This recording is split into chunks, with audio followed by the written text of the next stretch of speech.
Meu nome é Alcerdei Canedo da Silva e aqui eu sou do município de Congonhas e aqui eu estou representando a família Canedo, os irmãos Canedo, que são agricultores e tudo, e tem a propriedade e a gente tem um grande prazer aí de ter o Sicredi como parceiro nosso já há mais de 11 anos. Falar da instituição Sicredi é muito fácil, né? Porque ele não é um banco, é um amigo que corre atrás para te ajudar, para facilitar, às vezes através de custeio, às vezes através de investimento.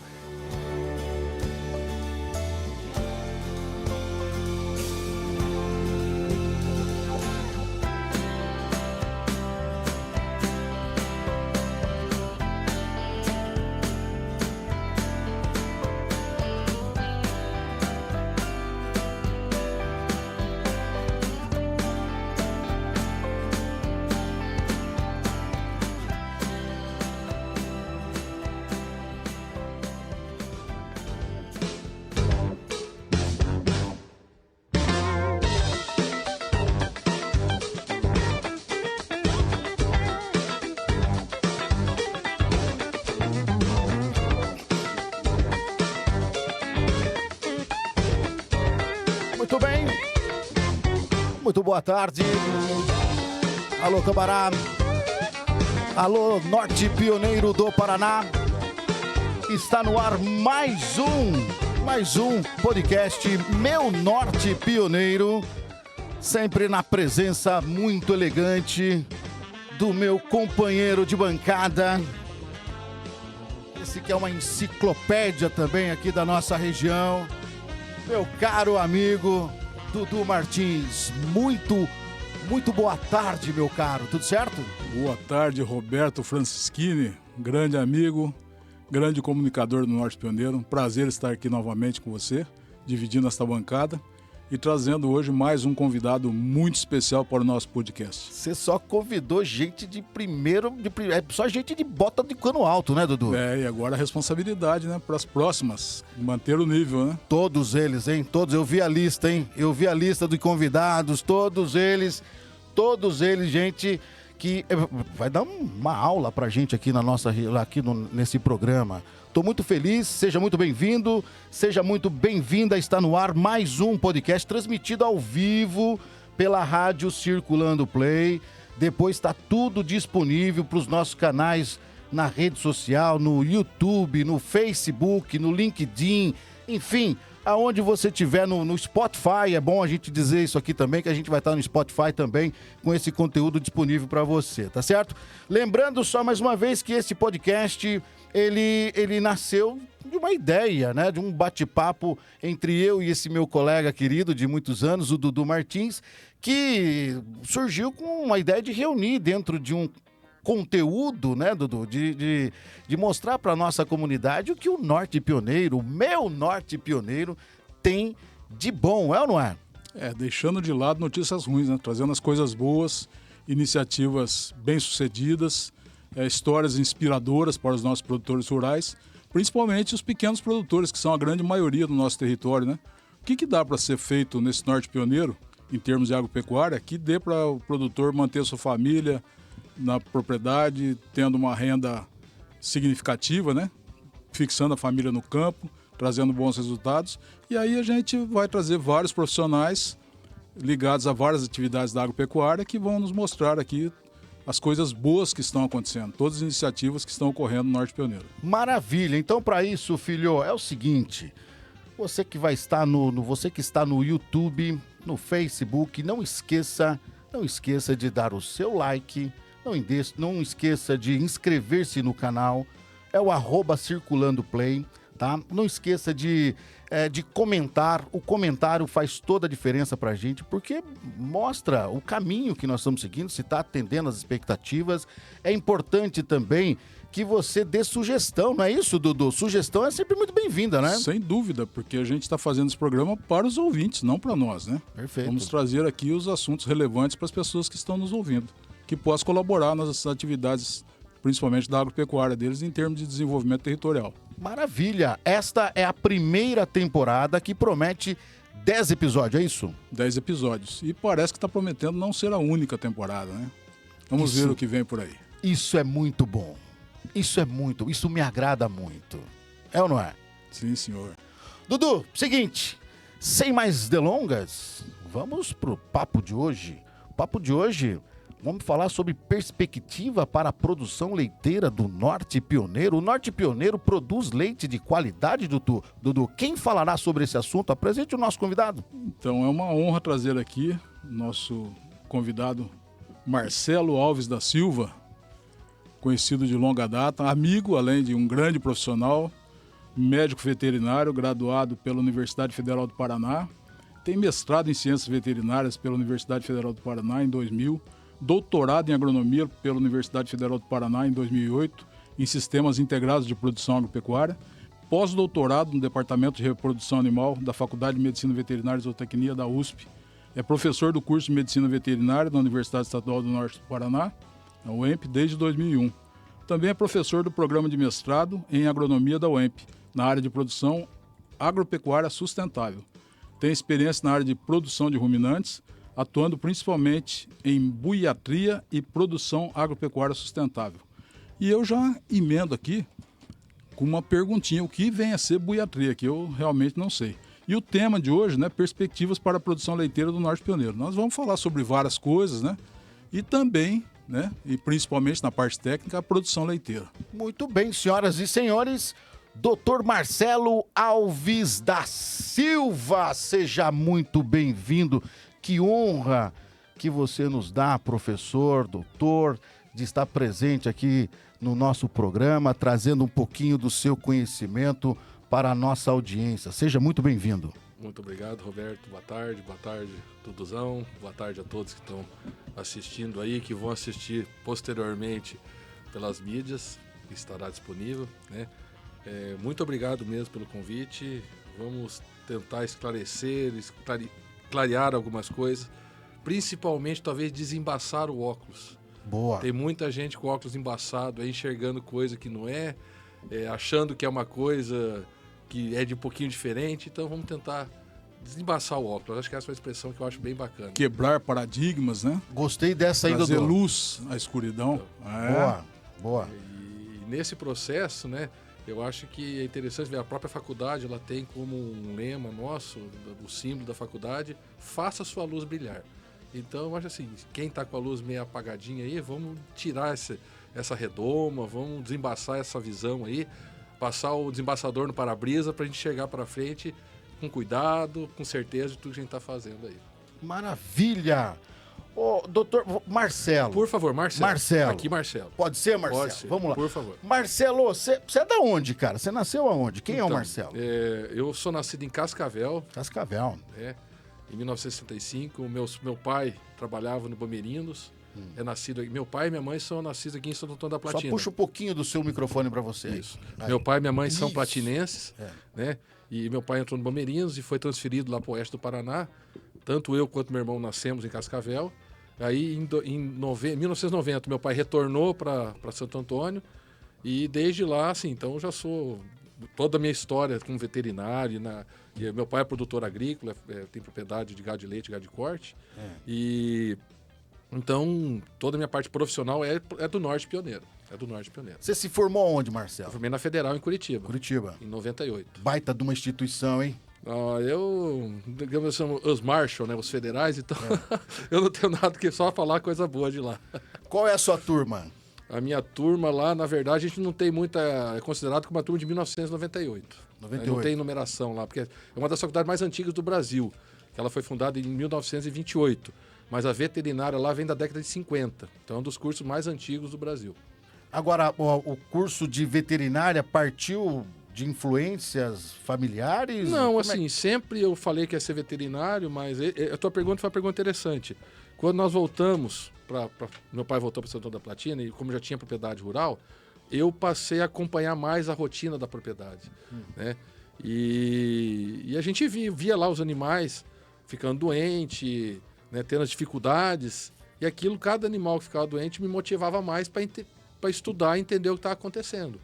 E aí, durante o segundo grau, fui exatamente... Aí tive a felicidade de terminar o segundo grau, já passar no primeiro vestibular na Federal, e aí fui para Curitiba. Aí continuou toda a história da formação mais no profissional lá daí. E aí você não parou mais, pô. O currículo do homem, Dudu Martins. É brincadeira, né? Cara? É? Pós-doutorado, cara. Muito conhecimento, né? E a tua vida profissional, toda ela dedicada aqui na nossa região? Assim, porque o que acontece? Eu me formei em 98 e já entrei no programa de mestrado. Né? Aí eu acabei assumindo o Hospital Veterinário Federal em 98 e 99 como médico veterinário responsável pelo programa de disseminação artificial lá da faculdade, que a gente tinha uma extensão universitária que prestava serviço às fazendas da região, às propriedades de leite da região metropolitana de Curitiba. E eu fiquei responsável por esse programa 1 ano e meio. Aí, quando eu terminei o mestrado, eu tive a oportunidade de vir trabalhar na fazenda Murungava, que era a central de coleta de sêmen que tinha em Santo Antônio da Platina, e aí me transferi de Curitiba para cá e retornei para casa, né? E aí, nisso, já automaticamente em 2001, também entrei na faculdade, na UEMP, na antiga FAUME, em Bandeirantes, né? Desde a primeira turma de veterinário eu já estou lá, 21 anos. E aí veio a necessidade, depois do porquê fazer doutorado. E eu, quando eu terminei o mestrado, eu jamais achei que ia fazer doutorado. Mas começando no magistério, dando aula, e eu comecei a ser professor de bovino de leite. E para a vaca da leite já tem que comer, e a gente não sabe fazer comida. Aí eu fui fazer doutorado em agronomia para entender como fazer melhor comida para as vacas e otimizar esse processo. Aí eu comecei meu mestrado, meu doutorado em 2004, terminei em 2008, trabalhei com manejo de pastagem. Essa a tese foi... Manejo de pastagem. Trabalhei com um consórcio forrageiro. O capim nosso mais tradicional, que é braquiária, né? Associado a uma leguminosa, que melhora a qualidade da dieta e fixa nitrogênio de graça, que é a aduba de graça braquiária. Foi um estudo de 3 anos. Rodou na parceria com a propriedade de Santo Antônio da Platina. Abraço ao Chiquito. Chiquito foi sempre parceiro da minha tese aí, desse trabalho. E surgiu bastante dor de cabeça, porque não é um processo simples, mas muitas respostas do quanto é vantajoso a gente trabalhar com pastagem consorciada. E tive a oportunidade em 2017, aí já praticamente 9 anos depois, de fazer o pós-doutorado com o professor Pietro lá na USP. O Pietro é a referência nacional em reprodução bovina, né? E eu tive a oportunidade lá, foi algo maravilhoso conhecer a USP, o know-how e tudo que tem por lá, e fazer o pós-doutorado com uma situação que aí não tem a ver com nós, porque é mercado do leite, que é fazer a vaca dar leite sem criar. A gente fazer uma estimulação hormonal, simular a vaca, e o resultado tem sido muito, muito, muito legal. Você viu o que vai sair aqui hoje, Roberto? E deixa eu te contar uma coisa. Manda. Por trás desse cara serião, tem muita história interessante aí, que eu vou pedir autorização para você, para contar alguns fatos pitorescos à medida que a gente for conversando, sabe? Por favor. E aproveitando também que você tocou no nome do Chiquito Marques, lá de Santo Antônio da Platina, eu penso que numa provável segunda etapa, aí, na segunda temporada, nós trazermos alguns produtores, alguns casos de sucesso. O Chiquito está no radar, enquanto pecuarista de corte, sabe? É um produtor realmente referência na região, não perde nada para nenhuma propriedade, sei lá, do Brasil, até do mundo, né? Já para jogar mais na importância do Chiquito, né? O Chiquito, quando eu propus para ele a minha tese de doutorado, lá em 2004, ele prontamente encarou, né? E tem um dos dados, não sei até se vai se falar hoje, mas a gente pode falar hoje, que um momento lá da tese, assim, foi algo muito marcante para mim até hoje, o quanto ele motiva a gente para continuar buscando coisas novas, modernas, né? E agora, recentemente, a questão de 3 anos atrás, eu propus para ele uma possibilidade de promover gestação gemelar em gado de corte, e ele prontamente aceitou, e a gente rodou uma tese de mestrado de um orientado meu, fazendo gêmeos em vacas de corte, que é uma outra linha de se pensar aí também. Os homens são malucos, Roberto. Caramba. E pior que dá certo, cara. Eu quero aproveitar, deixa aqui, você falou há pouco, que me fez lembrar uma frase do Cortella. Conhece o Cortella, né? Você falou que a vaca, uma forma da vaca dá leite. Ele diz que vaca não dá leite. Esse é o segredo da vida. Diz que vaca não dá leite. É isso mesmo? Você conhece essa história, Bruno? Sim, tem que ir lá tirar, né? Tem que tirar, né? Diz que é o segredo da vida, é isso. A vaca não dá leite. Você tem que ir lá tirar. Sensacional. E as vacas aqui do Norte Pioneiro estão dando bastante leite? Está aumentando. Estamos num processo aí que não é só aqui, é uma tendência nacional, mundial, né? A intensificação da atividade. Não só no leite, de uma forma em geral, isso aí. A proposta inicial era no primeiro primeira parte da conversa, falar das particularidades. né? Ah. E uma muito importante para nós que somos apaixonados por café, Boa. cafeicultor de primeira, produtor de cafés especiais. Exatamente. Opa. Quantos pés nós temos Tô lá com no quintal? quase 3 pés lá em casa. Um Olha, grande e e 2 tem novinhos. consultoria É. especializada de um agrônomo de peso da região, É. que é essa pessoa que vos fala aqui. Vai. Por falar em café de qualidade, Clauzinha Guerra tá chegando aqui com um cafezinho pra gente. Ah, chegou aqui, ó. Obrigado, Cláudio. Clauzinha, deixa eu ver. Atenda. Vamos aqui, senhoras e senhores. Aquele brinde, não. Tudo bem? Vamos brindar um Opa. café? Vamos lá. Vamos brindar? Aí, muito bem. Viu? Meu norte pioneiro. Meu Norte Pioneiro, produtor de café da melhor qualidade e de leite também. Leite com café faz toda a diferença também. Vamos lá. E aí, o que você achou do café? Não, maravilhoso. Maravilhoso. Esse aqui é um café que eu produzo aqui no fundo do meu quintal. Não uso agrotóxico, né, Dudu? Tem a orientação do nosso glorioso Dudu para que a gente só colha as cerejinhas vermelhinhas e deixa no ponto. Aí, devagar vai se tornando doutor também. Ô, Marcelo, seguinte, antes da gente começar o papo aqui com o tema de hoje, que eu achei muito legal e muito importante, até porque boa parte do cidadão do Norte Pioneiro não tem muita... A grande maioria não sabe do potencial que a gente tem aqui na nossa região para esta área da produção leiteira. Nós vamos falar um pouco sobre isso ainda, mas o Dudu tem umas perguntas sobre hobbies. Que hobbies é esse, Dudu? Faz aí. Então, o que você gosta de fazer nas suas horas de lazer, né? Com a sua família? Casado, como é que tá? Como é que é a família? Como é que se constitui? Eu sou casado com a Selma, eu importei ela de Curitiba para o Norte Pioneiro, no tempo de faculdade. Ela é da área também? Não, ela é professora de geografia. Boa. Né? Na verdade, eu tinha uma dupla sertaneja de animação da faculdade Não. com o primo dela, né? E Você? Eu. E ele nunca apresentou. Essa eu não sabia. Ela nunca apresentou a esposa, a prima pra gente, né? É. Não sei porquê até hoje, né? Mas aí como a gente resolveu fazer a celebração, as festas da formatura juntos, aí que eu conheci ela. Então eu conheci ela na minha formatura e estamos juntos até hoje. Cantando moda sertaneja? Moda sertaneja. Como é que uma mulher dessa cai nessa história, rapaz, nessa conversa? É brincadeira, é um amor. Só não vale perguntar o nome imprevisível, da né? dupla, por favor. Mas vale. vai cantar pra gente Não, hoje aqui? Não, vou deixar para outra oportunidade. Vamos ficar no leite, Vamos né? ficar só no leite. Deixar pra uma outra oportunidade, então. Isso. Mas posso Perdemos a emendar oportunidade, hein, Dudu? Posso emendar uma segunda pergunta aqui?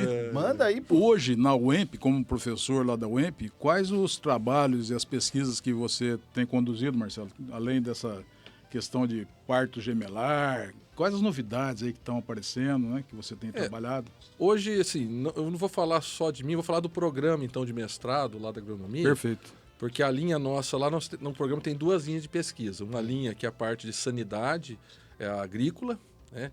E a outra linha que é de produção agropecuária sustentável.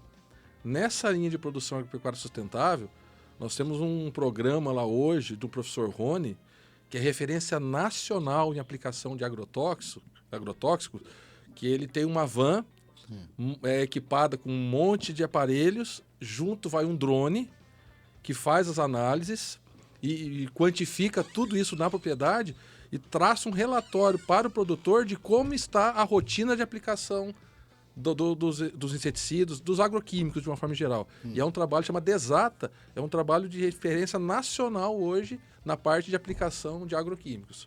Né? Então, assim, e é uma linha de pesquisa do mestrado hoje muito forte, nessa linha de aplicação. E na produção animal, nós temos uma linha que é a produção na linha mais de homeopatia, de situação agroecológica, e a de produção normal, com suinocultura, avicultura, bovino de leite, bovino de corte, que aí cada professor que está lá desenvolve as suas atividades. No meu caso, no mestrado, como eu estou com integração lavoura-pecuária, a gente tem trabalhado exatamente em trazer dados e índices da integração lavoura-pecuária para o modelo, seja agrícola ou seja pecuário. Só para contextualizar só um pouquinho, Dudu, desculpa interromper. Imagina. Porque a FAUME, hoje é o UEMP, né? A gloriosa UEMP, ela nasceu da FAUME, né? Que é a Faculdade de Era agronomia. Fundação Faculdade. Fundação Faculdade de Agronomia, Faculdade Luiz Luiz Meneghel. Meneghel. Luiz Meneghel. Isso. Ela já nasce grande, né? Ela já nasce com potencial, assim, famosa, inclusive, formou muita gente de peso aí, enfim. Dudu, você é de lá, Dudu? Sou de lá, Você é da FAUM, cara? sou da Fome. Pô, de que turma que você é, pô? Rapaz, acho que 15ª, Então, sensacional. 81, dezembro de 81. Dezembro de 81. Você já era nascido? Não. Acho que não. Mas vamos lá. Ô Marcelo, agora a FAUM, ela é encampada pela UEMP, né? O UEMP traz com todo o seu vigor e isso agregou muito na qualidade do ensino. A gente tem notícia disso. Como é que tá o campus hoje lá? O Campus Bandeirantes, assim, antigamente era só agronomia, aí em 2000 começou veterinária, 2001 começou biologia, depois veio enfermagem, veio os cursos de informática. Então, assim, hoje o curso tem uma amplitude muito grande nos profissionais atuantes da região, de gente que saiu lá do Campo Luiz Meneghel. Na parte de enfermagem, na questão de saúde, hoje a UEMP demonstra todo o seu potencial do que está indo para a rotina de saúde na região. E na veterinária, na agronomia, sempre. Sempre. Muito bem. Vamos lá, Dudu. Então, o Marcelo citou uma... Acabei não falando dos meus hobbies, né? Ah, é verdade. Então, assim, Vamos lá nos hobbies. Uma das coisas assim que na verdade, eu sempre me considerei como um hobby é eu atuar com veterinário, porque para mim assim não é só uma profissão, a minha satisfação tá junto com os animais, né? Mas isso é profissão, mas uma coisa que eu gostei de fazer é mexer com madeira. Então assim, volta e meia eu tenho minha motosserrinha lá, tenho minha lixadeira. Vou lá, vejo um pau que o cupim tá comendo e ficam umas coisas para o que dá pra fazer isso aí? Dá o suporte para flor, dá vaso, dá mesa, dá banco. E aí eu vou gastando meu tempinho lá de horas extras final de semana com isso aí. É uma coisa que eu gostei, que eu descobri que eu não tinha noção. E é gostoso. Mesmo, Marcelo? E está se especializando em torra de café no fogão, torrando café na panela. Toda a produção dele é torrada nesse sistema aí. Exatamente. Extremamente moderno. Moderno. Que sensação. Eu queria conhecer 3 lá. pés de café. Você tá em Santo Antônio? Santo Antônio. Dudu, vamos marcar um dia para tomar um café Você lá dessa... Convidar a gente lá, Então. isso é um prazer, né? Acabei de convidar, né? Mas deixa eu ir para polêmica. Eu gosto de polemizar as coisas e estimular a discussão.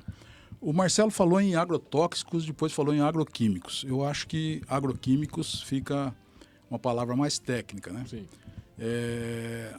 Muitas vezes, né, a gente compra e vende as coisas sem ter um conhecimento técnico. Eu digo às pessoas de um modo geral. Eu acho que todo produto, hoje registrado no Ministério da Agricultura, Pecuária e Abastecimento, ele é testado durante anos antes de ser aprovado e liberado. Quando você usa um produto e não respeita o intervalo de carência, tanto numa planta quanto no animal, você tem um produto para berne e carrapato, que você aplica e tem que ter um período de carência de 30 dias. Se você aplicar o produto, dali 15 dias abater o animal para o corte, ele tende a apresentar resíduos daquele produto na sua carne. Se passar o período de carência de 30 dias, você não vai ter mais esse resíduo.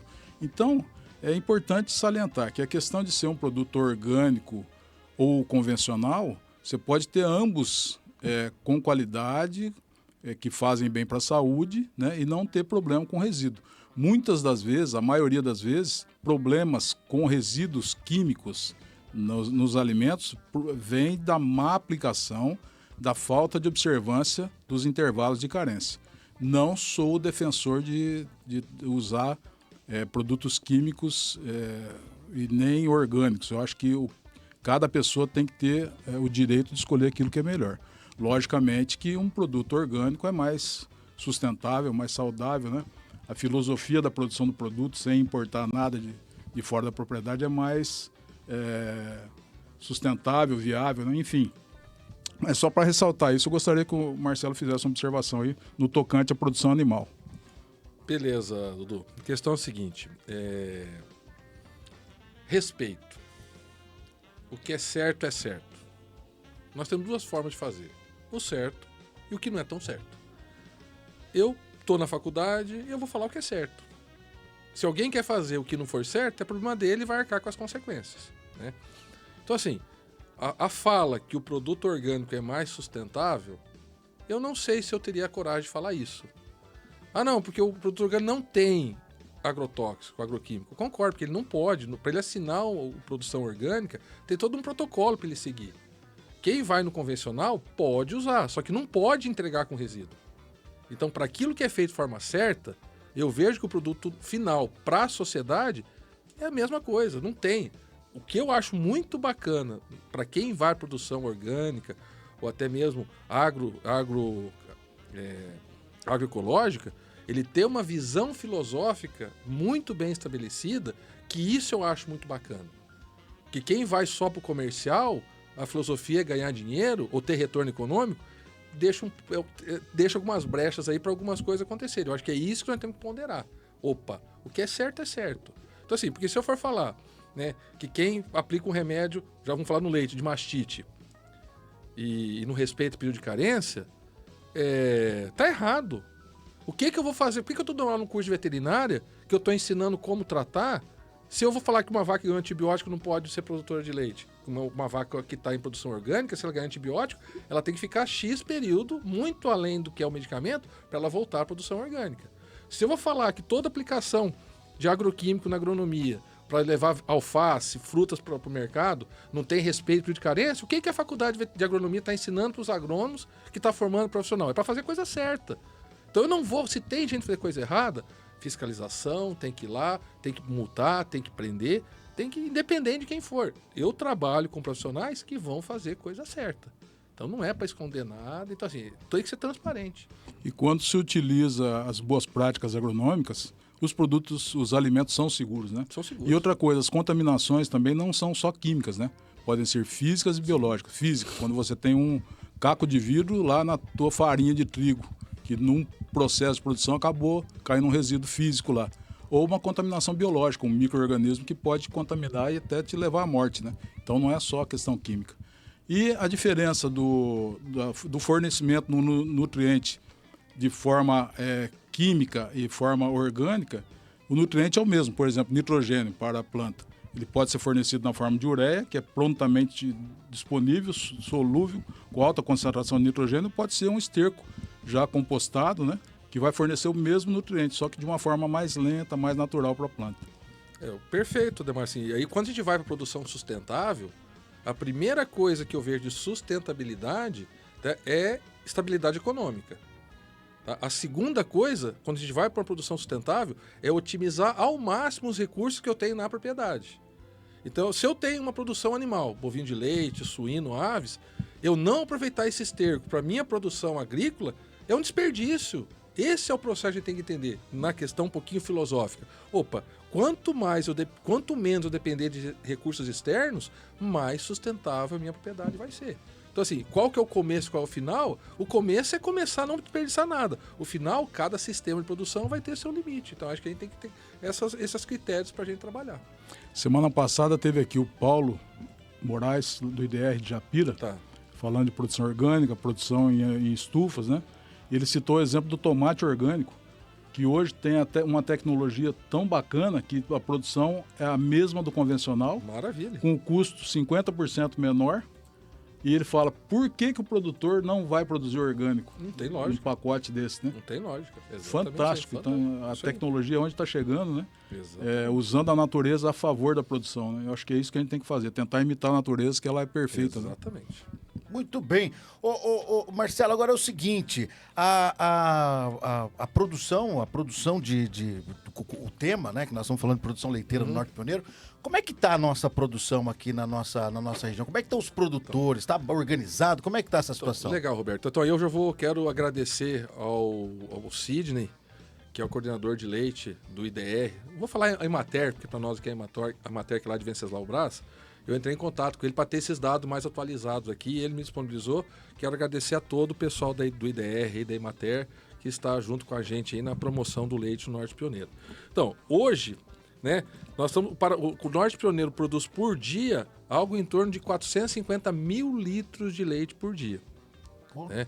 Isso em torno de 5 mil, próximo de 5 mil propriedades rurais aqui na região Norte Pioneiro. Então, assim, pra gente...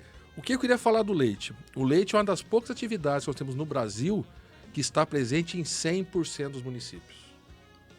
Veja você. Em 100%. 5 mil propriedades produtoras de leite. Com Em aplicação quantos de leite. municípios? Esse Norte Pioneiro, porque tem diferença, depende do, eu vou, do agora órgão, tem um Norte Pioneiro Então, diferente. assim, então né? vamos pensar assim, nesses dados que o Cid me passou, não entra aqui Andirá e Cambará, porque está numa outra regional. Então, assim, mas pensando em Norte Pioneiro, você vê, esses 450 mil litros dia, conversa entre laticínios, entre pessoal que coleta, já tem especulação de até 600 mil litros dia.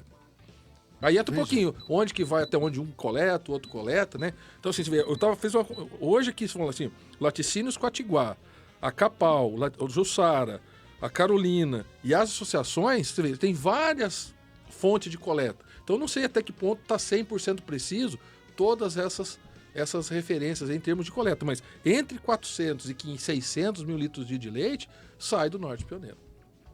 Maravilha. E é fácil produzir leite, né, Marcelo? É uma atividade fácil que produzir. Você falou que você tem fácil. férias, feriado, né? Conta pra nós isso aí. Como é que é a vida de um produtor de leite? Então vamos lá.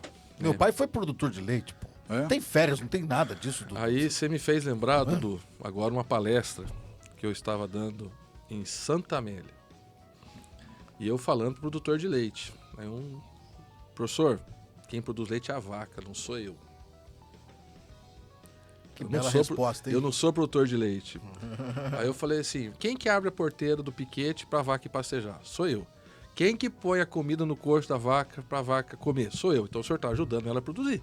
Perfeito. Então, assim, vamos pensar que o produtor de leite, né, é aquela pessoa que dá as condições da vaca produzir leite, né? E eu até estava lembrando uma frase, que é do Dr. Quinelato, lá da Embrapa de São Carlos, que ele fala assim, se eu fizer para a vaca o que eu quero, ela dá o leite que ela quer. Se eu fizer para a vaca o que ela quer, ela fornece o leite que eu quero. Então, assim, olhar para a vaca e a gente entender o que ela está precisando é o papel que o produtor tem que executar. Então, assim, eu acho que esse é um ponto importante. Mas todo mundo, assim, quando você fala que talvez a região não tem noção do que é a produção de leite, eu concordo de forma parcial. Porque todo mundo já foi numa propriedade rural da região que tem alguém que tira leite, né? E assim, então, o que eu vejo, onde que eu falo assim que às vezes não tem a noção? Ele não sabe que a vaca, se numa condições melhores climáticas de verão, tem mais pasto, a vaca produz mais leite. E no inverno, quando estamos em condições agora... Esse ano é um ano meio atípico, não teve geada ainda e não teve seca. Então, nós temos ainda em algum lugar sobra de comida. Então, a queda na produção não foi tão intensa. Mas se eu pensar em dados estatísticos de Brasil, né, que no inverno, isso também tem diminuído um pouco nos últimos 10 anos, mas se eu pegar a história, no inverno chega a produzir 40% menos leite do que no verão. Caramba. Se eu pegar o dados de hoje de 400 mil litros dia, e se eu chegar aqui no inverno eu posso produzir 40% menos, olha o impacto na receita do comércio municipal que não é gerado pelo leite que deixa de ser produzido. E isso a cidade não sabe. Isso a cidade não entende. Então, assim, esse é um ponto que eu vejo aqui, para quem está escutando, você da cidade, você demanda produto. Só que nas cidades do interior, principalmente do Norte Pioneiro, que tem muita economia de subsistência, então gera um impacto muito grande econômico a queda de receita por falta de comida para as vacas no período agora de outono e inverno. E o que a cidade faz por isso? Nem tem noção. Mas o que a cidade pode fazer? Poxa vida, vamos ajustar conversar sobre o processo. Pode gerar mais emprego, pode gerar várias situações que eu acho que cabe colocar aqui os esclarecimentos, né? Porque vamos pensar assim, o que a atividade de leite é hoje? Se é 100% dos municípios, qualquer um que está na atividade de leite, ele demanda de mão de obra. Tá? Então, se eu vou... O Duduzão falou aqui, agricultura familiar. Tá? A Emater hoje está desenvolvendo um projeto, um programa, na verdade, um concurso. Qual é a propriedade referência de leite sustentável do Norte Pioneiro? O Sidney chamou a gente da faculdade, nós estamos trabalhando nesse processo, e logo vai ser lançado isso. Para quê? Para gerar dentro das propriedades do Norte Pioneiro, qual que é o modelo para uma propriedade de até 5 alqueires, qual que é o modelo para uma propriedade de 10 alqueires, qual que seria o modelo de volume de produção, respeitando a agricultura familiar. Quer dizer, o que é agricultura familiar? O proprietário trabalha, a esposa trabalha, o filho trabalha, no sentido de que eu quero continuar trabalhando com leite daqui 10, 15, 20, 30 anos. Né? E não simplesmente trabalhar leite agora, porque na estrutura do leite, eu não é uma situação para 2 meses ou 1 ano. Quem entra no leite vai entrar para estar pensando em 10, 20 anos. Então é uma atividade de longo prazo. Vamos fazer como Jack, É. estripador. Vamos por partes. É. A questão da produção. Tá. Eu estimulei uma questão aqui que era para você me falar o seguinte. Eu vou responder por você. Tá, beleza. Desculpa, Não. eu sou muito palpitoso. Tá. Mas tem que haver vocação, né, Marcelo? É uma atividade muito desgastante para aquela pessoa que não tem vocação, que não gosta, não se meta a mexer com leite. Porque é todo dia, o dia todo. Você tem que ordenhar a vaca muitas vezes 2 até 3 vezes por dia, todo dia. Sábado, domingo, feriado, dia santo, carnaval, férias, não Mas tem. aí você já bota medo na pessoa de... Não, mas é de verdade. iniciar Eu vou entrar a produzir leite porque o preço tá bom. É. Não é por aí. Então, Marcelão, nesse sentido, faça seus comentários aí. Você tem razão, mas vou mostrar o outro lado da moeda. Boa. Senão não vai incentivar o cara pra entrar no... Eu vou mostrar o outro lado da moeda. Você está numa visão de retrovisor. Você está no carro olhando o retrovisor. Qual que é o passado do leite? Poxa, leite... Aí eu falo, se tem uma certeza que se você quer entrar na atividade de leite, você vai ter trabalho todos os dias. Isso é uma certeza. Você vai entrar no leite. Para quê? Você quer retorno econômico? Então saiba que você tem trabalho todos os dias. Você tem que trabalhar todos os dias em prol de ter retorno econômico. Não necessariamente você que vai trabalhar todos os dias.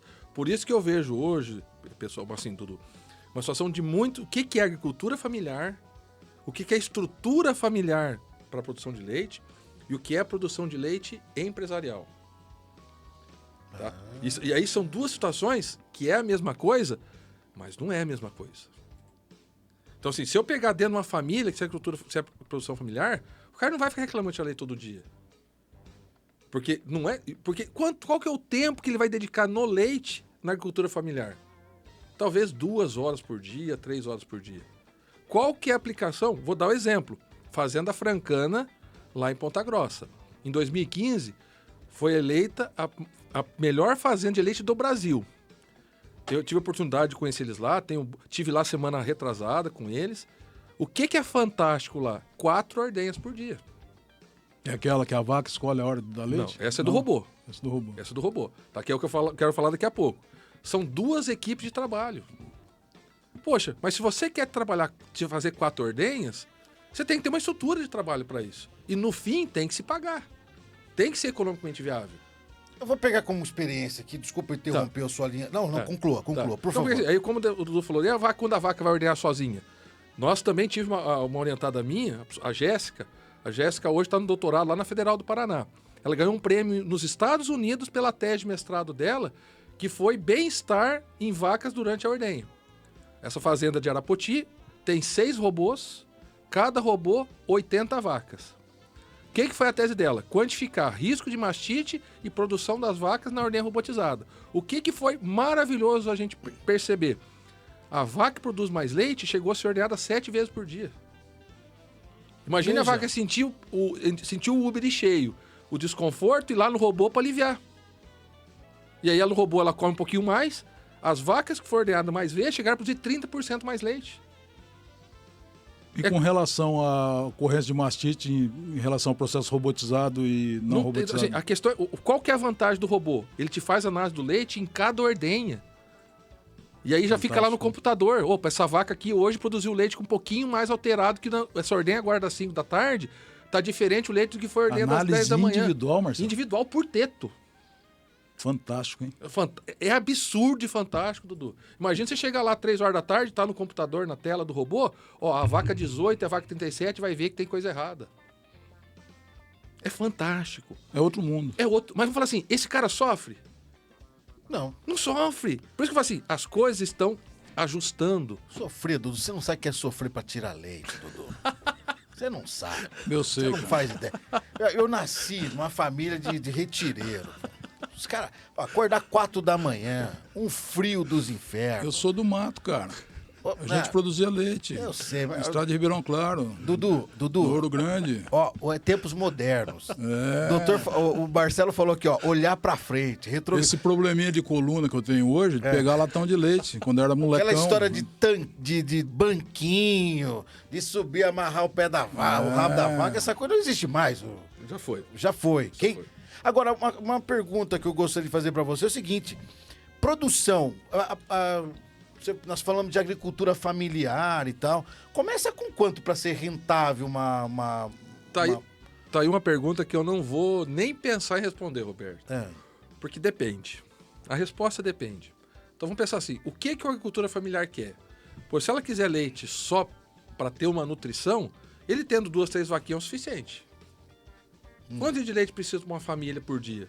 Se tiver 2, 3 filhos, talvez 5, 6 litros. Uma vaca basta. Se ele quiser fazer um queijinho e agregar, quiser ter uma coalhada, talvez 2 vacas. E o bezerro dessa vaca? Vai virar carne.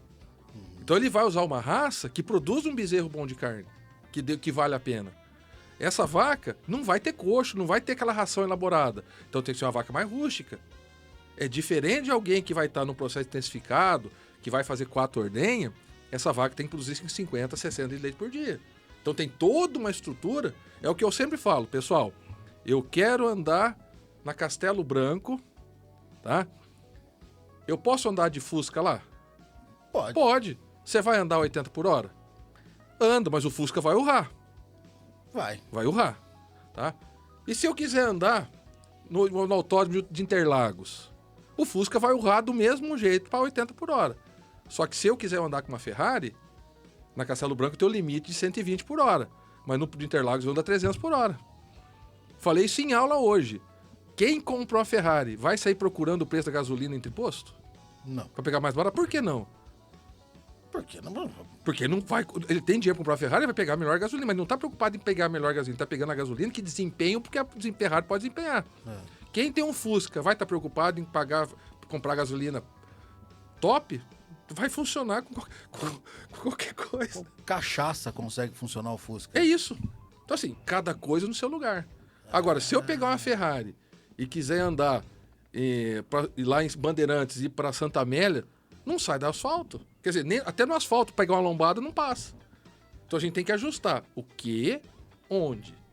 E nós temos várias formas de entender esse processo. E aí entra o especialista, né? Tem que ter a pessoa para ir lá fazer o diagnóstico da propriedade do produtor e encaixar as peças, né? São vários sistemas de produção dentro da atividade, né? Exatamente. Isso a gente conversou semana passada com o Paulo, né? Exatamente. E um dado interessante, Marcelo, que a gente procura estimular, né? A gente quer algumas receitas, mas não é. É uma referência para o produtor que está ouvindo, né?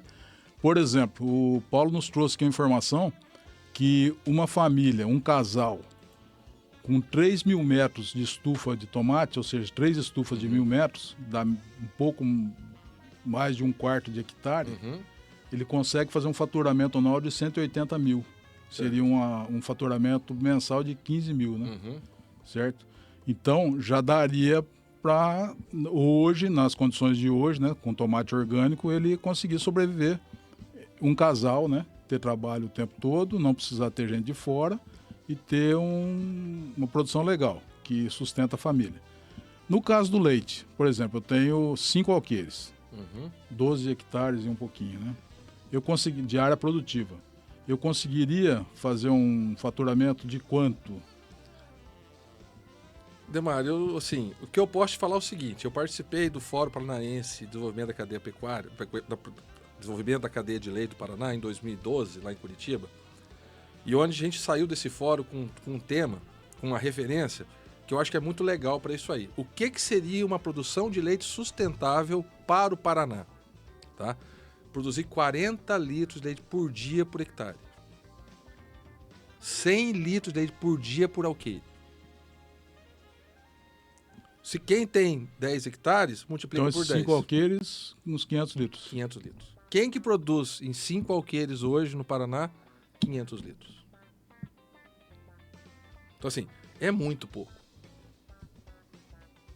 E aí, independente se fosse... Na verdade, essa visão é uma visão familiar. Tá? Não estava na empresarial. Mas assim, porque na empresarial é mais fácil fazer as contas. O cara planta milho, planta silo, confina a vaca. Então essa questão era no animal, talvez no manejo a pasto, numa situação para pagar o prolabore dele, ter uma vida equilibrada, ter uma renda, talvez, agora não vou lembrar, já está fazendo tempo, mas se eu não me engano era uma receita mensal na época para ter 4 a 5 salários mínimos por mês para suprir a família. Posso estar equivocado, que faz tempo, estou sem o dado aqui na mão. Mas a referência desses 100 litros por alqueire era isso. Certo. Tá? Vai trabalhar domingo para tirar leite? Tem que alguém tem que tirar leite domingo. Tá? Então, assim, por que eu acho muito legal dessa visão do IDR e da Emater de produção familiar com estufas, porque não está colocando se essa pessoa vai trabalhar 6 horas por dia, 12 horas por dia. Não está colocando horário de hora extra. Não está colocando FGTS.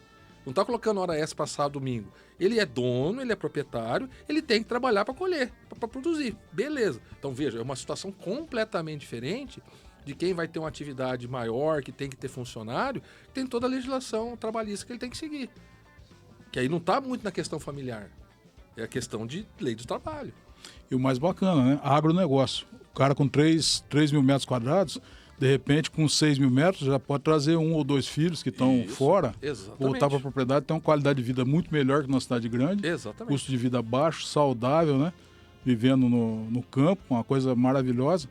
E é uma das coisas que a gente tem pensado, né? Nesse trabalho que a gente tem feito pelo Sebrae, né? Com outras entidades, é a questão do jovem, né? Oportunidades, criar oportunidades para que, se eles quiserem ficar na região, terem oportunidades. Aí, Ademar, eu vou lançar a mão de outra situação. Eu tive a Lidiane.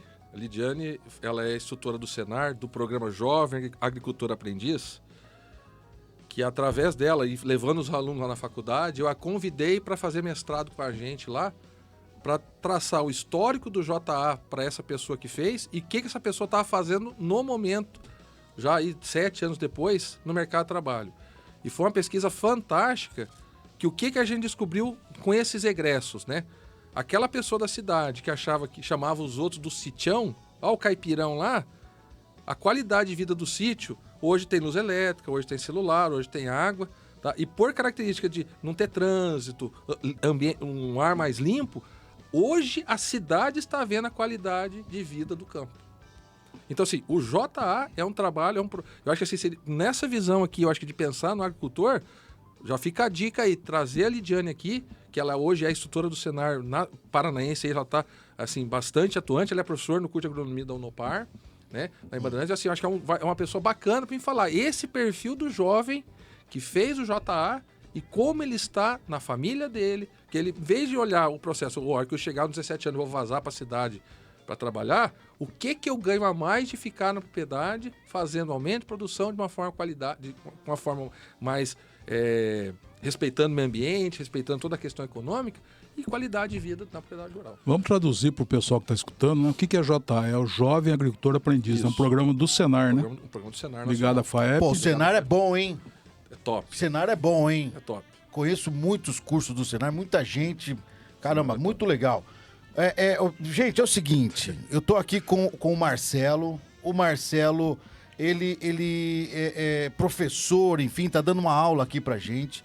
No final do programa, eu vou abrir pro espaço para perguntas, tá? Se você tá em casa aí, você tá, não importa onde você esteja, você tá acompanhando a nossa programação, você tem perguntas para fazer, uma curiosidade, enfim, o nosso telefone WhatsApp é 99170 2022, tá? 99170 2022. Você que está no rádio, você que está acompanhando em áudio e vídeo, tá aqui na tela para você acompanhar. Você que está no rádio, o telefone, o WhatsApp é o 99170 2022. Nós estamos hoje aqui na presença importante do professor doutor Marcelo Alves da Silva e nós estamos falando sobre as perspectivas para a produção leiteira no Norte Pioneiro. Norte Pioneiro tem leite de qualidade, não é isso, Marcelo? Recentemente, um produtor de Venceslau-Braz ganhou um prêmio internacional por produzir um queijo com café, foi lá para a França receber prêmio. Eu comi esse queijo. É bom pra caramba. Isso é lá o Santana, Tararé. Santana Tararé. É uma, Leomar, né? Lemar. uma experiência fantástica. Você já tinha experimentado café Eu ainda- não, esse ainda não. Café com leite eu já tinha tomado, mas leite com café, ou queijo com café foi a primeira Eu vez. tô devendo uma visita pro Leomar lá, e aí agora tô revendo aqui, já faz 1 ano e meio que ele me cobrou dessa visita aí. Mas assim, é para mostrar que no norte do Paraná tem muita coisa de qualidade sendo feita. Marcelo, nos leve junto enquanto você vai visitar o campo, as pastagens e tudo mais, a silagem. Eu e o Robertinho ficamos lá degustando um queijinho com um café especial do Norte Pioneiro. Sem problema, né, Robertinho? Sem problema algum. Vou até registro algumas fotos da gente tomando, né? Enfim. Eu sei que você tá louco para fazer perguntas, como eu, mas agora fica a bola contigo Olha, aí. a questão é o seguinte, ô Marcelo, e a vaca, cara? A vaca interfere na qualidade de leite, na quantidade de leite? Eu digo isso porque é o seguinte, eu sou filho de retireiro, né? Meu avô, que eu chamo de pai, seu Antônio, era retireiro. Ele tinha lá as vacas holandesas dele, tinha os boizinhos lá, tinha um boi da orelha comprida, que eu não me lembro o nome agora, tinha um cupim grande. Girolanda, é isso mesmo, Girolanda. Tem raças, obviamente, raças leiteiras e tal. Qual que é a mais indicada aqui pra nossa região? Tá aí uma pergunta que eu não sei, novamente, é melhor o Fusca ou a Ferrari? Depende. Vamos Qual pegar que- ele. que estrada- Dê 4 exemplos de Vou iniciar. cruzamentos ou raças que funcionam Então, vamos dependendo. lá. Vamos lá, vou iniciar. Gostei do papo Tá. aqui, quero iniciar. Eu tenho lá uma propriedade, lá quero iniciar a minha produção de leite Tá. e eu quero começar. Qual que é o recomendável? Na verdade, não é o senhor quer começar, mas o senhor quer chegar aonde? Deixa eu botar uma pimentinha nessa pergunta aí. Boa. Eu quero usar o máximo possível a pastagem. Todo ano tem inverno onde reduz a produção. Que eu tenho que ter uma alternativa para a vaca comer no inverno. Porque fazendo frio de ano ou não, eu tenho uma redução na produção. Comprimento de dia, menor incidência de luz e de água, né, de chuva. Então eu tenho que ter alguma previsão. Queria que o Marcelo abordasse isso aí também. Que raça que eu poderia usar para fazer uma bela produção a pasto, né? E o que eu poderia entrar como suplementação no inverno? Então vamos lá. Eu estou no Norte Pioneiro. Dá uma semana de aula, mais ou menos, essa pergunta, viu? Sim, estou no Norte Pioneiro. Qual que é a característica nossa do Norte Pioneiro? Fertilidade, solo, chuva e calor, temperatura. Então assim, eu tô vamos falar assim, Bandeirantes. Se eu pegar a realidade de Bandeirantes, é um pouquinho diferente da realidade de Baiti. Chega a dar 5 graus de diferença. Solo também. Solo Caramba, também. tem isso? Tem isso. E Baiti tem geada muito mais frequente que Bandeirantes. E Baiti tem vento, que é um negócio que o bovino do clima quente não gosta. Então, são situações diferentes. Né? Então, por isso que eu falo, a conversa que eu tenho com o produtor, deixa eu ir lá e ver o que você tem de potencial na sua propriedade. A partir daqui, se o teu terreno tem condição de eu adubar 10 vezes no ano, é uma situação. Se o teu terreno não tem condição de adubar uma vez por ano, porque é muito muito declivoso, é outra situação. Inclusive máquinas e equipamentos, né? Já tem um trator, não tem, tem que comprar, tem que alugar. Então, assim, é multifatorial. Então, se eu for pensar, no geral, o nosso limitante aqui é calor. Se eu pegar a vaca holandesa, que ela foi selecionada para aguentar geada, aguentar neve, na nossa realidade aqui, ela funde o motor. Não precisa ir longe. E ali em Arapoti, né? Trazer uma vaca holandesa dali já vai dar BO aqui, né? A raça holandesa, mesmo que eu trago de Minas, ela é holandesa. O próprio nome já diz. Ela é holandesa. Então ela não foi gerada, na essência da evolução dela, para produzir leite a 30 graus. Qual que é o país do mundo que tem maior produção de leite média de vaca holandesa? Arábia Saudita. Deserto. Mas por quê? Lá o petróleo é de graça, eles fazem ar-condicionado para a vaca para ficar a 20 graus dia e noite. Tá explicado. Tá aí. E assim, tira a água do subsolo, irriga, faz forragem, milho em alta quantidade e qualidade. Israel, né? Por quê? Deserto, é seco. Então, se eu quiser fazer uma vaca europeia, uma holandesa, dar muito leite para nós, coloque ela num ambiente seco, com ar-condicionado. Inviável economicamente. Quanto custa? Aí é o lugar. Que recurso que eu tenho? No Brasil é inviável. Porque a sustentabilidade está ligada ao fator econômico, ambiental e social, né? O que melhorou um pouquinho? Hoje, se o cara tem um confinamento de 10 por 50, que talvez tenha lá 300, 400 vacas dentro, né? Não, menos, 10 por 50 dá 500 metros, ele vai ter 60 vacas dentro, ele põe placa solar no teto, gera energia elétrica, já possibilita ele alguns recursos que antes não tinha, que ficava caro a Copel. Hoje já tem condição de você trazer sustentabilidade. E a placa ainda faz sombra, né? E o teto, e a cobertura fazendo sombra. Então, assim, você otimiza o processo. Você tem gente hoje no leite, Dudu, confinado, areia, que seria a melhor cama para a vaca deitar no confinamento. De onde você tira areia hoje? Tá ficando caríssimo. O pessoal lavando cama para separar as fezes e areia e reciclar a areia. Então, hoje, os recursos que nós temos, tem várias possibilidades. Então, é o que eu volto a falar. Para cada problema, vamos avaliar a resolução para aquele problema. Como diz o nosso amigo lá do fundão do Monjolim, cada causo é um caos. É isso aí. Não esqueça do técnico, que é o cara que vai te ajudar. Exatamente. O técnico competente. E aí, boa fala, assim, chame o seu veterinário, chame o seu agrônomo, chame o seu zootecnista e peça para ele estar junto. Veterinário, produtor de leite, vou olhar na câmera, ó. Veterinário não é bombeiro para ser chamado só quando o fogo está consumindo sua casa. Veterinário, o agrônomo tem que fazer parte do processo. Então ele não é custo, ele é investimento, ele faz parte. Você chamar o profissional só para pagar fogo é só para contar prejuízo, que já foi. É antes. Essa é a visão moderna da mudança dos modelos de produção. Antes de entrar na atividade, fazer um belo projeto, né, Marcelo? Exatamente. Entender o que vai ser feito, como que vai. O técnico está aí para te ajudar, ele faz parte do processo. Muito bem. Senhoras e senhores, nós estamos aqui na presença de Marcelo Alves da Silva. Professor, seguinte, fazer uma pergunta também para o senhor aqui, que diz respeito o senhor estava falando da tecnologia que foi para o campo, a vaca que já o cara não precisa mais amarrar o rabo da vaca, aquela coisa toda, enfim. O que mais tem para a gente esperar em termos de tecnologia leite? Falamos de vaca com ar-condicionado, né? Robô para tirar leite. Robô para tirar leite. O que mais espera esse mundo fantástico que nós temos aí, que é esse mundo da tecnologia? O que o senhor enxerga quando o senhor olha para o futuro, para o ramo da produção, da produtividade leiteira?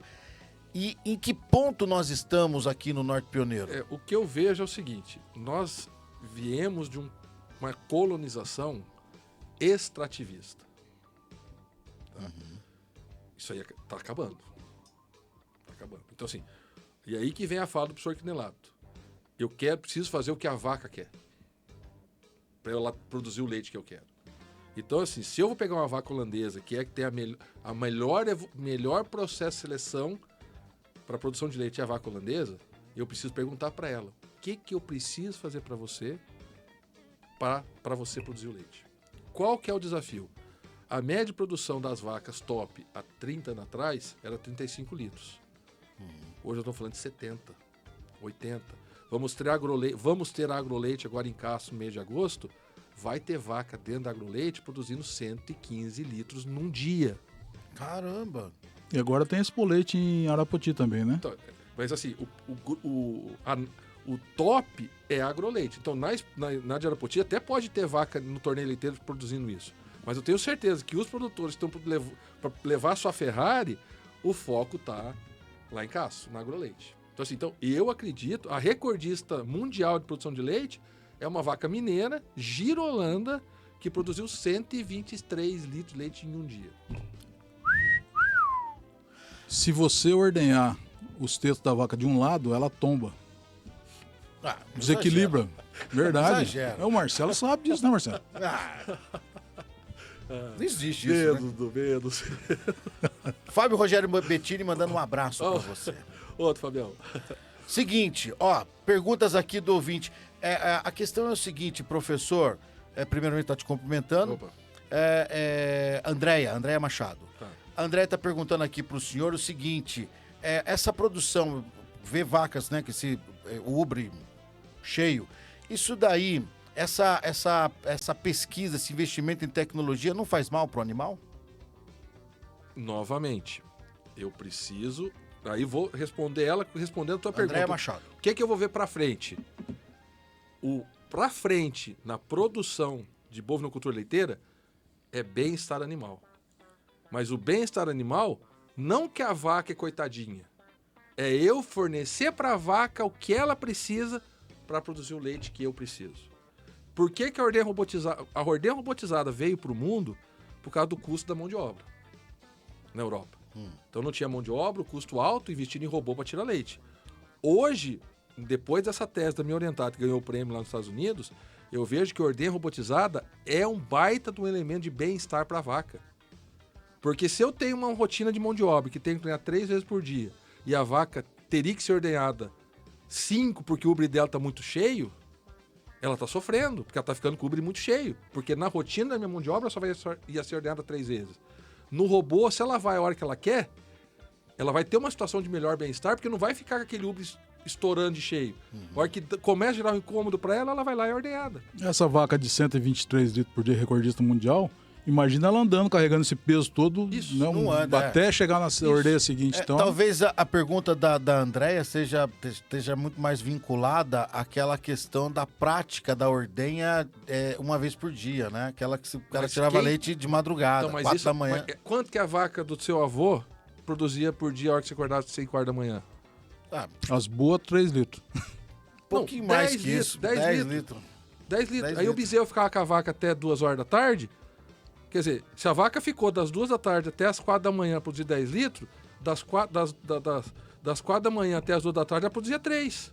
Então é uma vaca de 13 litros por dia. Eu tô falando de uma vaca que tem genética para produzir 100 litros. Mas por que ela produz 100 litros? Ela não tem um armazém para armazenar 100 litros e ser ordenhado uma vez por dia. O armazém dela cabe 30. Então, para ela produzir 100, ela tem que ser ordenada 33, vai ter 3 vezes com 33 litros, sendo que 10% da produção estava forçando o estoque, espirrando pela janela. Se eu passar a ordenar ela 5 vezes, talvez essa vaca produzia 115 litros. Que não estou desperdiçando produção pela janela, porque não tem onde armazenar mais. E o que seria inviável com mão de obra, tem a máquina que vai fazer. Tem a máquina que vai fazer. Então, assim, é uma outra forma de se ver a mesma coisa. Qual que é o investimento hoje para um robô? Ninguém vai investir numa instalação de robô hoje com menos de R$1 milhão sem contar as vacas. Então, assim, não é um investimento para 2 meses. Tem que ser coisa para 20 anos. Então, assim, é algo bem mais detalhadinho que a gente tem que trabalhar. Professor Arlete está perguntando aqui, o senhor uma pergunta que nós fizemos sobre as raças, né? Tá. E a gente só ficou parado em cima das raças holandesas. Sim, sim. Quais as principais, a pergunta da Arlete, que ela está fazendo aqui, quais as principais raças leiteiras hoje no mercado nacional e aquelas que melhor se adaptam aqui na nossa região? Tá. Então, vamos lá. Se eu for pegar disparado historicamente, a raça holandesa é a de maior produção. Tá? Então, cabe holandês aqui na nossa região? Claro que cabe, desde que eu ofereça as condições que ela precisa. Se eu não tenho tanto investimento para melhorar as condições ambientais, eu vou trazer animais mais adaptados. Então, disparado as raças zebuínas. Nós temos o gir leiteiro, nós temos o guzelá leiteiro, nós temos hoje vindo fortemente do Nordeste o sind leiteiro. Tá? Mas peraí, eu vou comparar uma sind leiteira com uma gir? Não vou comparar. A gir vai produzir muito mais, porque ela tem um processo de seleção genética muito melhor elaborado por muito mais tempo. Mas se eu pensar numa vaca de 15 litros, uma sind perfeitamente se adequa. Uma guzerá perfeitamente se adequa. Na gir, tem gir hoje de 45, 50, 60 litros de leite por dia. Mas uma gir de 60 litros de leite por dia, ela não vai ser qualquer gir. Ela não pode andar, ela vai ter que estar no coxo, ela vai ter que se ordenar 3 vezes por dia. Então, conforme a gente vai evoluindo, a gente tem que a genética tem que caminhar junto. Vaca Jersey, tá? Fantástica, europeia, só que ela é da parte da Grã-Bretanha, ali das ilhas. Ela já é muito mais tolerante a calor porque ela tem bem menos pelo. Então ela se trabalha muito melhor com a questão de calor, mas continua sendo europeia. Ela continua sendo selecionada num país de 10, 15 graus. Então ela chegar aqui para nós, o Norte Pioneiro, pegar 35 graus no verãozão, ela vai pôr a língua para fora e não vai produzir leite de forma adequada. Então, assim, é tudo muito... Para você adequar para uma Jersey, é muito mais fácil do que você adequar para uma holandesa. Vamos pensar assim, uma holandesa de 60 litros, eu vou ter uma Jersey de 40. no top da raça. Tá? Então, assim, então é muito mais fácil ajustar para 40 do que para 60. Assim, então, é mais disparado as raças hoje que nós temos: holandesa pura, Jersey pura e Gir pura. E os cruzamentos entre elas: Gir Holando, o Gir cruzado com o holandês. Jersey Holando, o Jersey cruzado com o holandês. Eu vou fazer uma propagandinha: eu estou cruzando as 3. Eu tenho um mix das 3 raças: Jersey e Gir Holando. E vai estar na feira da Santo Antônio FAP em 2023. Que é justamente a pergunta aqui do Reinaldo Gutierrez, Aí, ó. que estava com a gente de Andirá, inclusive, que ele pergunta isso aí sobre o cruzamento. Se o cruzamento é saudável para a produção de leite. Totalmente, mas assim, novamente, eu lembro agora, Regis. Reinaldo Gutierrez. Reinaldo, obrigado pela pergunta. Eu vou lembrar quando eu estava estudando para o vestibular lá em 1992. Vi uma reportagem da revista National Geographic. Melhoramento genético de plantas. Cruzaram batata com tomate. Qual que era a hipótese? Produz tomate para cima da terra. Quando a planta seca, ela fecha o ciclo, eu arranco, tem batata na raiz. Fantástico? Fantástico. Fantástico. Só que cruzou batata com tomate. Cresceu batata para cima da terra e tomate para baixo. Dá. Pode acontecer? Claro que pode. Então, assim, quando eu vou cruzar, eu tenho que... Não, você está, é, De fato. Fato. Tava na revista. Então, assim, quando eu vou fazer o cruzamento, eu cruzo Gir com o holandês. O que eu quero? Resistência do Gir e o leite do holandês. Vai ter isso no Gir Holando? Claro que vai ter. Mas vai ter animais que vai buscar o temperamento do Gir, que é complicado, com a resistência do holandês, que é complicado. Quer dizer, não vai produzir nada de leite. Cruzamento é isso. Não é tudo que vai dar certo. A gente tem que estar consciente de saber que dentro do cruzamento vai ter variações. Robertinho, Oi. Meu Chegou a norte. pergunta aqui, ó. meu norte pioneiro é cultura. Porra, pra Você caramba. já está se tornando especialista em café. Depois você conta pro Marcelo, né? E agora pergunta para ele como é que ele reconhece uma raça zebuína. Então. Pergunta para ele.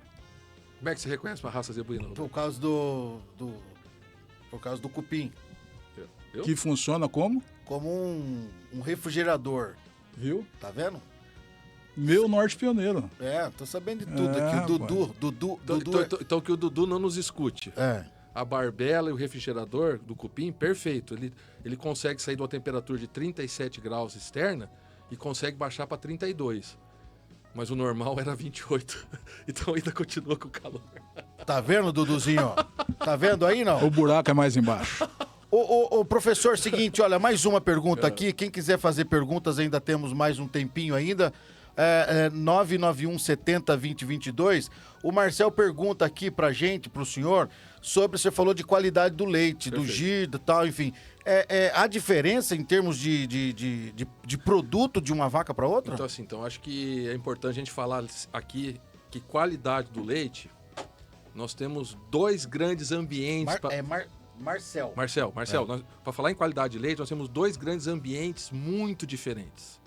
Um ambiente que é higiene e sanidade de úbere, que aí envolve vacas que têm inflamação, que a gente chama de mastite, né? Que está envolvida a tal da contagem de célula somática, que é CCS, e a questão da contaminação no processo de ordenha, no processo de manipulação desse leite dentro do pedágio, tipo os canos e o resfriador, e o transporte da indústria. Isso é um controle de qualidade sanitário. E a outro ponto de vista é o controle a qualidade nutricional, que é a quantidade de proteína, lactose, gordura que tem nesse leite. Tá? Então vamos deixar a questão sanitária, que é uma questão que está quase exterior à vaca, é da glândula mamária para fora, que isso aí não tem a ver com raça. Tá? Quando eu falo em qualidade de leite em termos de sólidos, que é gordura, proteína, isso tem elemento racial e tem elemento de período de lactação. Então as vacas que estão, quem está me escutando aí que tira leite, as vacas que estão mais velhas na ordenha, ou seja, que estão paridas há mais tempo, tem uma tendência a ter um leite mais gordo. Bom, ruim. Mais gordo. Não vou falar que é melhor ou ruim. Para fazer queijo é melhor. Para fazer queijo é melhor. Pensar monetariamente, está produzindo menos leite. Então assim, não vou falar que é ruim ou bom. É a realidade. Então a vaca de início de lactação está bombando de fazer leite. Só que é um leite mais ralo, porque ela tem menos gordura. Me permita fazer uma pergunta cretina? Não existe pergunta cretina. Pergunta é o seguinte, não, porque eu acho que é tão simples, né? Manda ver. Só uma curiosidade, só uma curiosidade. O prazo de uma vaca de produção, do momento que ela... O senhor falou há pouco aqui que a vaca está produzindo leite sem parir, né? Uma coisa que eu não... Desculpa a minha ignorância, eu não sabia que isso era possível. Mas é o prazo dela, o prazo de validade, vamos dizer assim, de produção, né? Entre o pico e o momento em que ela tem que descansar. Então vamos lá.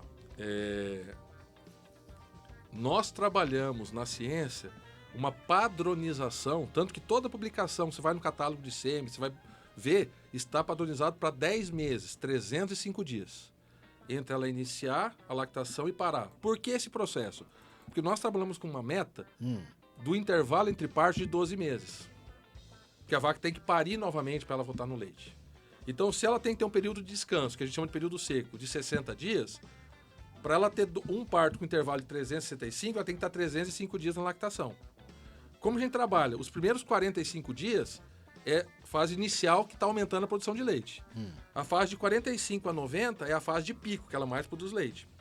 A fase de 90 a 210 é a fase de meio de lactação, que ela está diminuindo a produção. E depois de 210 dias até 300 é a fase de final de lactação.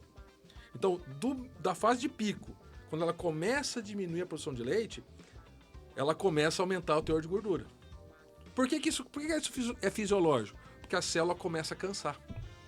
Perfeito. E nesse cansamento, nesse cansaço, ela não se renova da forma que ela se renovava antes. Por isso que a produção vai caindo. E a produção caindo acaba concentrando um pouquinho a gordura, por isso que a gordura aumenta. Completando a pergunta dele anterior de raça, existem raças que naturalmente produzem um leite mais gordo. Disparado, a raça Jersey é a que está nesse caminho aí. Que é para produção de queijo, por exemplo? A raça Jersey hoje é a raça das empresas que produzem queijos finos no mundo. Assim como a búfala, né? E mesmo a búfala. Vamos dar um exemplo aí. Boa fala, Dudu. Enquanto a vaca holandesa, a gente trabalha com a média de 3,5, 3,4 de gordura, a vaca Jersey chega a 5,5, a 4,8, 5. A búfala chega a 8% de gordura. Caramba. Mussarela de búfala. Então, não tem nada melhor. Não tem. Isso aí. No Brasil, qual que é o lugar mais bacana para se produzir leite? O que é bacana? Tipo assim, tá top, tá no Não, se você no for pegar auge. história, política do café com leite. Onde que era o leite? No século passado, Minas. Café era São Paulo. Perdão. Então, se você pegar o maior estado de produção de leite do Brasil, é Minas. Sim. Então, produz, vamos falar assim, eu acho que hoje está com 35% da produção nacional de leite. Tecnologia também tá tudo lá? Até lá. Agora, maior produção individual por vaca no Brasil é Castro. Paraná. O Paraná hoje ele está em segundo lugar no estado de produção nacional de leite. Ah, caramba. Deixa eu fazer uma conexão aqui, Roberto, se me permite. Não sei quanto tempo a gente tem ainda. O tempo é do professor. Não sei se o Marcelo conhece, tem um trabalho sendo desenvolvido na região, em termos de território, né? Onde entra o Sistema Regional de Inovação, que hoje está presente em 11 municípios, né? E os comitês territoriais, e tem um comitê da região, né? Onde entram entidades como SEBRAE, IDR, o EMP, Instituto Federal e vários outros órgãos, né? E é onde foi detectado que lá em 2030, 2050, nós teríamos uma queda acentuada na população do Norte Pioneiro. E entra essa questão do jovem, né? O que fazer para tentar manter esse jovem aqui, criar oportunidades e tudo mais. Aí despertou esse foco de trabalhar com produtos diferenciados, pensando na agricultura familiar, que 90% dos produtores são pequenos, né? Você tem conhecimento desse trabalho? Dudu, não. Não? Você sabe que hoje o foco de trabalho nosso, como consultor credenciado ao SEBRAE, são produtos diferenciados do agro, né? Você acho que teve na Ficafé, Feira dos Sabores, ano passado, né? Maravilha. Só que assim, o que eu vejo? Tá? É uma alternativa fantástica. Mas se eu pensar no mercado mundial, que é o mundo globalizado, não vai atingir. Então, o que eu penso? Tá? Até eu tive essa conversa com um orientado meu, que hoje trabalha, ele é responsável lá em Vitimarsum. Tá? A gente visitou lá uma propriedade em Vitimarsum há 2 semanas atrás, que tem um carrossel de 32 vacas ordenhando ao mesmo tempo. Está produzindo 60 mil litros de leite por dia. Tá? E o que a gente vê? Qual que é o grande desafio do leite? Tá? O leite ele é massacrado pela mídia por várias formas. É contaminação disso, contaminação daquilo, a vaca que não tem bem-estar. O que eu falei é o seguinte, o que eu acho que o produtor de leite tem que fazer? Dona Maria, o leite que a senhora está tomando em casa é o leite que eu tomo aqui no pé da vaca. Por quê? A minha vaca, tem gente que faz exame nela 2 vezes por ano e eu não tenho doença que pode transmitir pelo leite. O meu leite é bem ordenhado, todo o equipamento é bem lavado, faz todo o processo de higienização de leite. O que eu tomo aqui na minha casa, a senhora pode tomar aí porque eu estou tomando aqui. É isso. Enquanto a pessoa não tomar o café do café que ele está produzindo, tem coisa errada. Enquanto Não a pessoa comeu morango, não comer o morango ali, que tá ó, na produzindo. hora e pôr na boca, para dar credibilidade, você abre margem para misturar todo mundo num saco só, que não pode ser misturado. Posso chutar sua canela, Marcelo? Vai lá. Leite longa-vida. Questão de soda cáustica e formol. Qual a realidade disso? O que tem a ver? Que a gente ouve tanta coisa, Vou né? voltar no início da minha fala. O que é certo é certo. O que é errado é errado. Na tecnologia do longa-vida, não pode ter nada. Se tem coisa errada, tem que prender quem está fazendo coisa errada. Mas peraí, eu conversei isso ontem, né? Não, que lá no fundo da caixinha tem lá 5, 7, é quantas vezes o leite voltou. Mentira. Fake news. Aquele quadradinho colorido é fake news. Fake news. A forma como falar que aquilo que é quantas vezes voltou. Mentira. O que significa aquilo? Pergunta para a indústria, mas não é quanto que volta para ser feito lá. Que bacana. Isso é bom. Isso é importante, essas questão é a informações seguinte, técnicas, né? A questão é a seguinte, o leite longa-vida, por que ele fica fora da geladeira? Porque no processo de pasteurização dele, que a gente chama de UHT, que é Ultra High Temperature. Sempre né? tive vontade de saber o que era isso. Isso aí. Ele que vai significa? a eu não sei se lembra agora, se é 135 ou 150 graus e cai para 60 graus em 3 segundos. Isso dá um choque térmico na bactéria, ela esteriliza o leite. Tá? E nessa esterilização, aquilo que azeda o leite, que é a bactéria, não tem mais. E como a caixa longa-vida ela é hermeticamente fechada, não tem como o leite se deteriorar. Tá? Ah, mas tem citrato lá que é um estabilizante. Mas tem citrato e estabilizante de tudo quanto é alimento. Por quê? Equilíbrio das proteínas. Fica lá 6 meses na geladeira, na prateleira parado, esse citrato estabiliza. Você me deu uma satisfação agora, professor. Tô saindo ganhei o papo hoje. Ganhei, porque eu sempre ouvi falar de, porque leite longa-vida, não dê leite longa-vida pro teu filho, porque isso daí é um problema. E, olha, tirou um peso das minhas costas. Se a da marca minha for consciência. confiável de uma empresa boa, né? Toda empresa, Dudu, tem um veterinário responsável pela inspeção, tem um selo lá. Tem gente assinando que aquilo é. Boa. Então, assim, eu volto a falar, se tem gente fazendo coisa errada, tem os processos legais para resolver isso. Ponto. Então, eu trabalho com coisa certa. Quer fazer coisa errada, o problema é teu e arque com as consequências. Como diria o Arnaldo, a regra é clara, né? É isso aí. Seguir a legislação. Então, vamos lá. Por que tem gente que fala que o leite longa-vida perde qualidade? Então, vamos entender. Vamos entender, tá? Quando eu quero um produto com valores agregados diferenciados, o que o leite longa-vida elimina? Eu não tenho lactobacilos que é funcional para o meu intestino? O leite longa-vida foi tudo embora. Se eu pegar um leite que não sofreu HT, ele pode ter lactobacillus vivo que é bom para o meu intestino. Veja. Só que se eu deixar um lactobacillus vivo que é fantástico para o intestino numa caixinha que vai ficar 6 meses na prateleira, vai azedar. Então eu pego o leite longa-vida e complemento com o leitinho fermentado para fornecer o lactobacillus, fechou o Goiás. Então vamos falar assim, outra coisa que eu acho fantástica pela oportunidade aqui. Tá? Nos Estados Unidos, no Canadá, o leite longa-vida tem prazo de validade por 1 semana, 10 dias. Então lá tem qualidade. Bom, beleza. O que nos Estados Unidos é diferente daqui? Quando uma vaca é ordenhada nos Estados Unidos, que temperatura que está no ambiente? A quantidade de meses que está 30 graus lá é mínima. Tira meia dúzia de estado, por mais que a Flórida seja um estado americano muito leiteiro, que tem calor medonho, mas é medonho em 3 meses, o restante é neve. Então é muito mais fácil você conservar leite num país que a temperatura ambiente é baixa do que no Brasil. Então fazer um leite barriga mole, que é o que a gente fala, que a pasteurização é muito mais suave, que não esteriliza o leite, você elimina as bactérias que teriam problemas, que a gente sabe na inspeção, você faz, em vez de fazer uma pasteurização a 130 graus, você faz a 60. Então fica bactérias boas, que isso é legal do leite barriga mole. Só que num país que nem o nosso, a 40 graus, que você vai ter que transportar leite, por isso que o barriga mole, a validade é de 3 dias.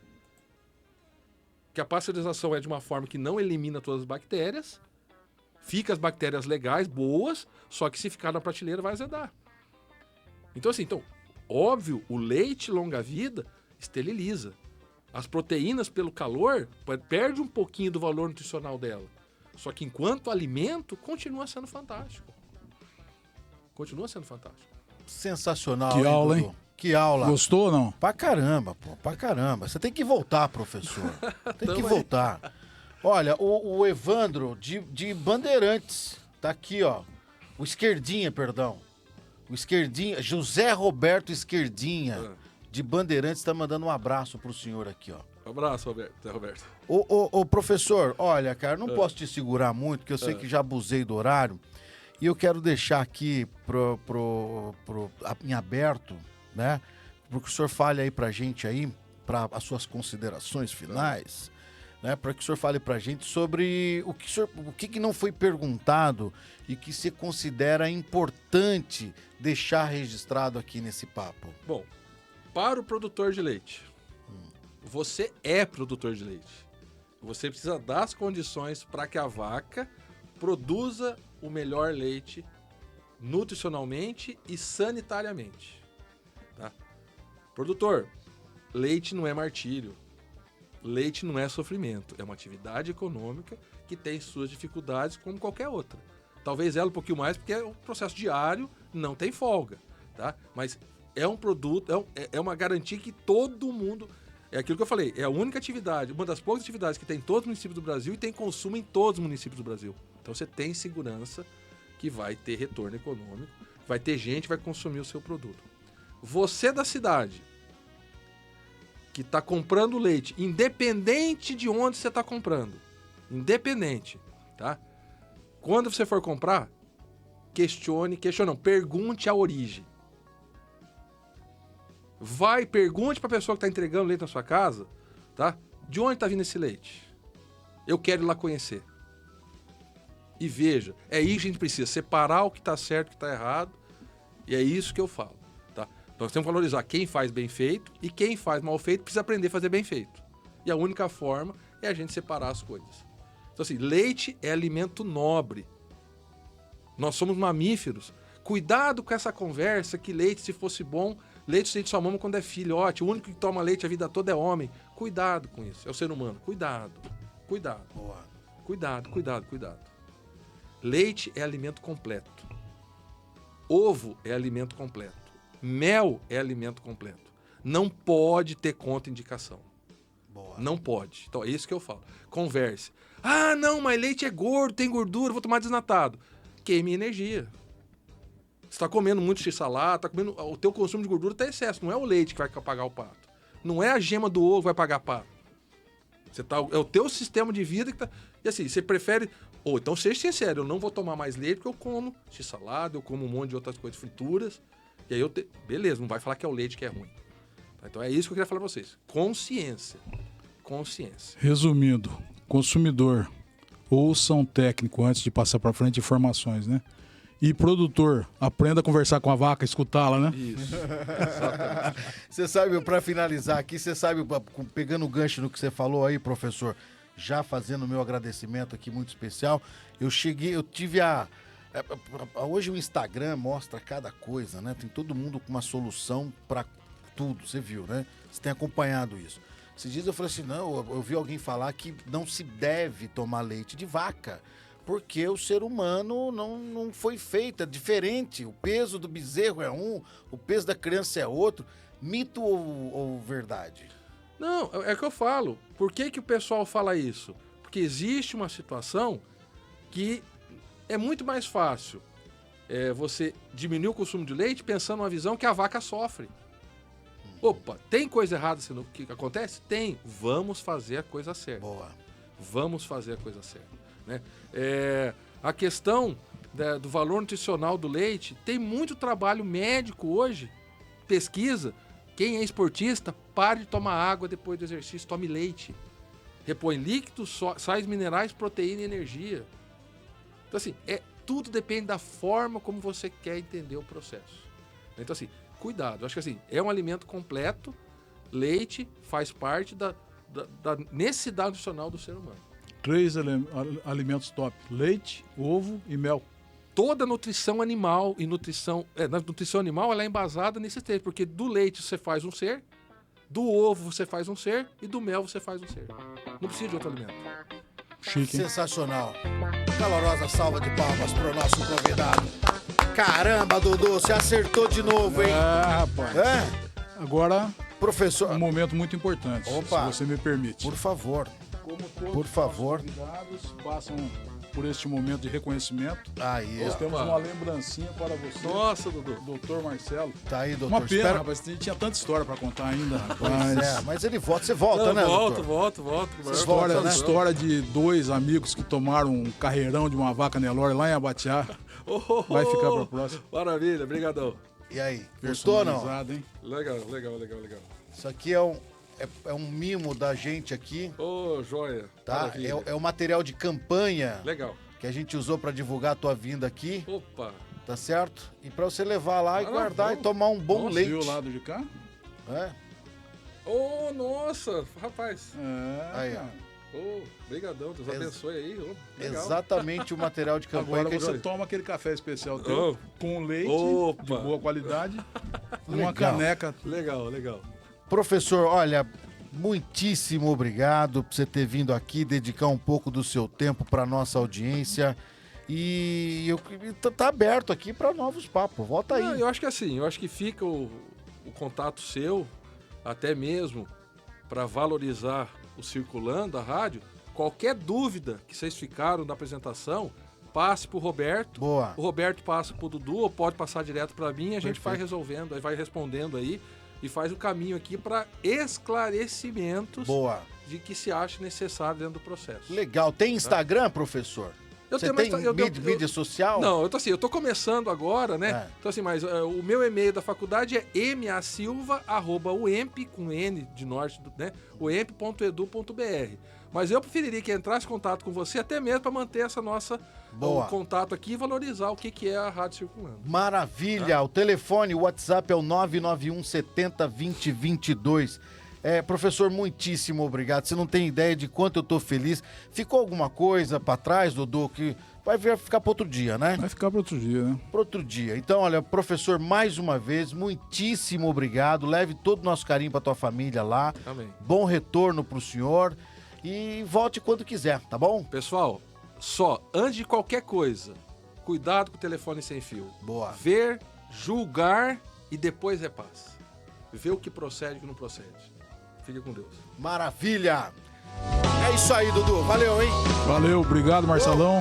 Prazer imenso tê-lo aqui. E foi fantástico você ter aceito o nosso convite, né? E eu acho que estamos no caminho certo, né? Trazendo muitas informações para os produtores do Norte Pioneiro, para os consumidores, né? Enfim, obrigado por ter vindo para o meu Norte Pioneiro, o podcast do Produtor Nosso Rural. Norte Pioneiro. Boa. Isso aí. Sensacional, professor. Mais Figuraça. uma salva de palmas. Uma salva de palmas, senhoras e senhores. Maravilha. Ô, Dudu, e agora? Sabe, semana que vem tem mais? Quem vem? Rapaz, a semana que vem Quem nós vem? teremos... deixa eu Quando você ver pega aqui. a sua agenda aí, eu só quero dar mais um recadinho pra você. Olha, esse conteúdo vai estar disponível pra você em todas as mídias sociais, no Spotify, no Instagram. Vai ter o endereço também pra você compartilhar no YouTube. YouTube é nosso canal onde você vai poder acompanhar em áudio e vídeo também. Vai estar lá tudo disponível na íntegra. Vai ter os canais de cortes também, que a gente vai disponibilizar uns cortes fantásticos aqui, que o professor falou agora há pouco sobre tem que limpar o óculos, não é isso, professor? Isso aí.